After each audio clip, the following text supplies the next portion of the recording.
Oui, on voulait défendre les intermittents du spectacle et surtout les locaux. C'est qu'on estime qu'il faut recréer du salaire, il faut recréer une dynamique, il faut refaire jouer tous ces musiciens qui se sont retrouvés sans jouer pendant longtemps. Et donc le principal, c'est effectivement là où ils sont. Donc on a décidé que ce seraient des musiciens locaux. Ce qui est important déjà, c'est l'équilibre homme-femme qu'on a toujours défendu à travers le jazz au moulin. Parce que les femmes amènent une couleur artistique que les hommes n'amènent pas, et réciproquement évidemment.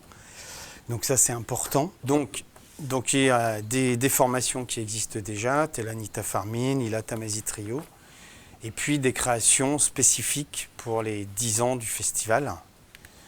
Donc entre autres No Name Blues, où c'est une rencontre entre Michel Noir et Manu Lorca, qui sont vraiment les deux grands musiciens de blues à Orléans, et qui ne se sont jamais rencontrés, qui ne se connaissent pas et qui n'ont évidemment jamais joué ensemble. Donc là, c'est vraiment une première.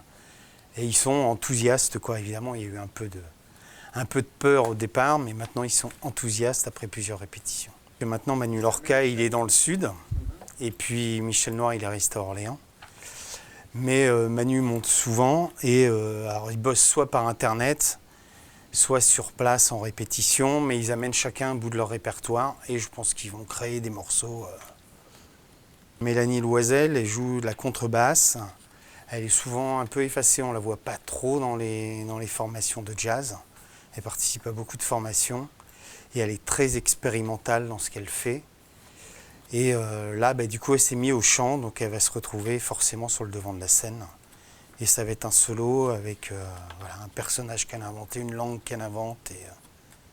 Alors, Louise et Michel, c'est une création qui s'est faite suite au mouvement des intermittents du spectacle et l'occupation au théâtre. Ouais, donc Sacha Gillard et puis Raphaël Gauthier m'en avaient parlé. Et donc je trouvais que dans le thème, on ne pouvait pas faire mieux que de leur laisser une place, quoi. C'était assez logique, puisque nous, on laissait de la place aux intermittents du spectacle. Donc c'est encore, même s'ils ont, je pense, pas mal répété, c'est encore de l'expérimentation et à l'état de rencontre, quoi. Il y a peut-être le partenariat avec le CERCIL, pour Otto, pour le spectacle pour enfants, avec les écoles de l'IV.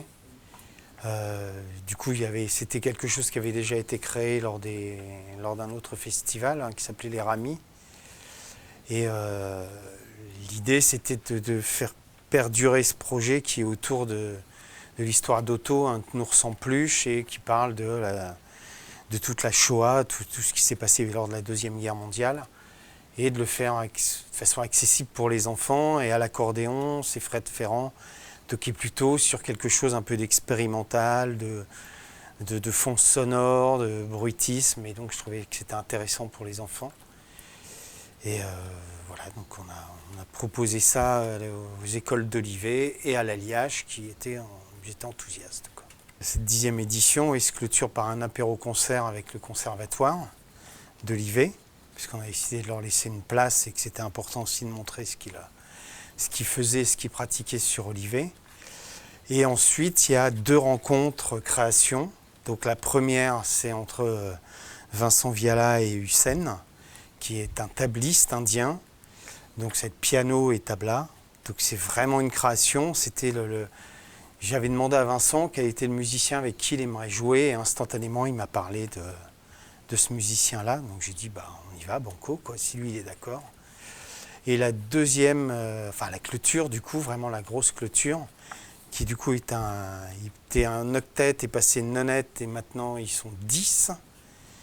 L'idée, c'est un concert de jazz, mais avec des reprises à l'intérieur de morceaux qui sont connus de tous, des morceaux de pop, des morceaux reggae, dans lesquels ils vont inclure. Et l'idée, c'est d'arriver à faire danser les gens et de finir sur une soirée festive, quoi.